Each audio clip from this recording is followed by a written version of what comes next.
ലൈവിലെ ഋഷിയും അഭിഷേകും ഇരുന്ന് സംസാരിക്കാണ്. ഋഷിയാണ് ഈ വരുന്ന ആഴ്ചയിലെ ക്യാപ്റ്റൻ എന്ന് പറയുന്നത്. പക്ഷേ ഋഷി ക്യാപ്റ്റൻ ആണെങ്കിലും ഋഷിക്ക് എന്തൊക്കെയാണ് ചെയ്യേണ്ടതെന്ന് ഋഷിക്ക് ഒരു ഐഡിയ ഉണ്ടായിരുന്നില്ല. അവിടെ ഋഷി എന്തൊക്കെ ചെയ്യണം എന്നുള്ളത് അവിടെ ഉപദേശിച്ചു കൊടുത്തിരിക്കുന്നത് അഭിഷേകാണ്. അഭിഷേകിന്റെ പ്ലാൻ എന്താണെന്ന് ഞാൻ മുൻ വീഡിയോയിൽ പറഞ്ഞിരുന്നു. ഏറ്റവും വീക്ക് ആയിട്ടുള്ള കുറച്ച് മത്സരാർത്ഥികളെ കൊണ്ടുവന്ന് അവിടെ പവർ റൂമിലേക്ക് ഇട്ട് ഏറ്റവും സ്ട്രോങ് ആയിട്ടുള്ള മത്സരാർത്ഥികളെ പുറത്ത് നിർത്തിക്കൊണ്ട് അവരിൽ നിന്ന് 2 പേരെ ഔട്ടാക്കുക, ഏറ്റവും സ്ട്രോങ് ആയിട്ടുള്ളവരെ. അപ്പോൾ ഇവർക്ക് ബാക്കിയുള്ളവർക്ക് കളിക്കാനായിട്ട് ഈസി ആയിരിക്കും. അങ്ങനെയുള്ള ഒരു ഗെയിം പ്ലാൻ ആണ് അഭിഷേക് അവിടെ സെറ്റ് ചെയ്തിരിക്കുന്നത്. ഏറ്റവും വീക്ക് ആയിട്ടുള്ള 7 മത്സരാർത്ഥികളെ കൊണ്ടുവന്ന് പവർ റൂമിൽ സെറ്റ് ചെയ്യാനാണ് ഋഷിയുടെ അടുത്ത് പറഞ്ഞിരിക്കുന്നത്. ഇപ്പൊ ഋഷി ഇരുന്ന് സംസാരിക്കുന്നത്, ഞാൻ ഈ പ്ലാൻ പറയുന്ന സമയത്ത് ഞാനത് പറയും, അഭിഷേകിന്റെ പ്ലാൻ ആണ്, ഞാനത് എക്സിക്യൂട്ട് ചെയ്യുന്നു എന്നേ ഉള്ളൂ എന്ന് ഞാൻ പറയും. കാരണം ഈ ഉണ്ടാക്കിയതിന്റെ ക്രെഡിറ്റ് എനിക്ക് വേണ്ട. കാരണം നീയാണ് കഷ്ടപ്പെട്ട് ഈ ഐഡിയ മുഴുവൻ എൻ്റെ അടുത്ത് പറഞ്ഞു തന്നത്. നീ ഈ ഐഡിയ പറഞ്ഞപ്പോൾ ഞാൻ ആലോചിച്ചു ഇതൊരു സൂപ്പർ ഐഡിയ ആണല്ലോ എന്നുള്ളത്. അപ്പോൾ ഞാൻ പിന്നെ ഇത് എക്സിക്യൂട്ട് ചെയ്യുമ്പോൾ അവിടെ എല്ലാവരും വിചാരിക്കും ഞാനാണത് മുഴുവൻ ചെയ്തതെന്ന്. അത് വേണ്ട, ആ ക്രെഡിറ്റ് ഞാൻ മാത്രമായി സ്വന്തമാക്കി കഴിഞ്ഞാൽ പുറത്ത് കാണുന്ന ജനങ്ങൾ വിചാരിക്കും ആ ക്രെഡിറ്റ് മുഴുവൻ ഞാൻ തട്ടിയെടുത്തു എന്ന്.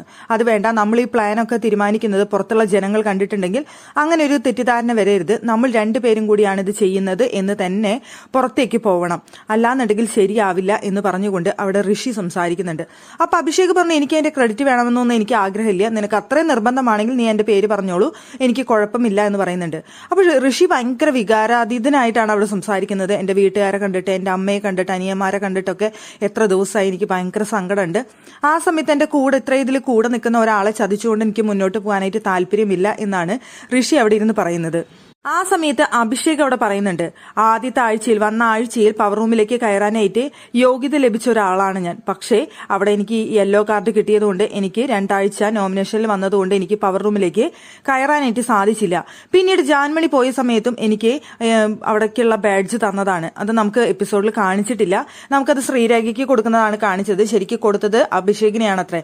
അഭിഷേകിന് കിട്ടിയതാണ്. അപ്പോഴും എനിക്ക് കയറാൻ പറ്റില്ല എന്ന് പറഞ്ഞു. അങ്ങനെ 2 തവണ നിഷേധിച്ച ആ പവർ റൂമിലോട്ട് എനിക്കൊന്ന് ഞാൻ നേടിയെടുത്തതാണ് എന്ന് പറഞ്ഞുകൊണ്ട് എനിക്ക് ഒരു തവണ കയറണമെന്ന ആഗ്രഹമുണ്ട്. ഒരൊറ്റ തവണ എനിക്ക് കയറിയാൽ മതി, അതിനുശേഷം എനിക്ക് അവിടെ തുടരണമെന്ന ആഗ്രഹമില്ല. ഞാൻ സ്വന്തമായി നേടിയെടുത്തത് എന്നുള്ള ആഗ്രഹം കൊണ്ട് എനിക്ക് അവിടെ ഒരാഴ്ച കയറണം. എന്നെ വിലക്കിയിട്ടും എനിക്ക് അവിടെ കയറാൻ സാധിച്ചു എന്നുള്ളതിന് തെളിവായിട്ട് അതിനുവേണ്ടി എനിക്ക് കയറണം എന്നാണ് ആഗ്രഹം.